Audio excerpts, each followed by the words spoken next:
Jean, Frances, and Vivian recount some of the things they loved so much about their sister Margaret. She was hit by the acting bug. One man surrounded by so many women. When she was in elementary school, she played Gretel and Hansel and Gretel.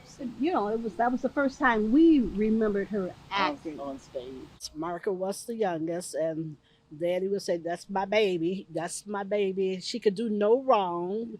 Margaret was our perfect little sister. Our perfect little sister. She was not only the perfect little sister, she was tried to boss all of the older sisters. Margaret moved from Detroit to New York to pursue a career in acting. To help support herself, she took a job as a receptionist. She was working for General Telecom in the North Tower of the World Trade Center on 9/11. The pain of the events that happened that day still fresh 20 years later. You know, everything is so vivid still on when it happened, how it happened, and what we were doing. It was like yesterday. And like so many others, Margaret tried to contact her family back in Detroit. She called a friend who would be the last person to hear from her. I'm in this building, the building's on fire, and we're waiting for help. Were there any last words that did she think at that point that she wasn't going to get out? She thought she was going to get out. We were awaiting help. And at one point, I think they said they had started down. And then there was a voice on the loudspeaker or something said, "It's okay, return, you can go back." She was on the 83rd floor. Some people totally disregarded that announcement and they kept going, and I'm sure they're still here today.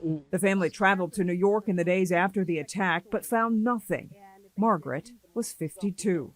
They had taken DNA swabs of me and Jean's, my sister's mouth, in case they found something, they'll be able to trace it or whatever. But I knew in that instant we're going to not find anything, and we never had. They had hoped to visit New York again this year, but if this ugly little COVID had not come out and did this ugly thing, we would have been in New York, maybe reading Margaret's name, going to the museum, going to the fountain, seeing her name, etched out. We would have been doing that. A damper on traveling, but not on the memories of their beloved little sister and everyone who offered support. It was heartbreaking to us. And for Margaret to have passed away that particular kind of way, it seemed like the whole community wanted to wrap arms around us.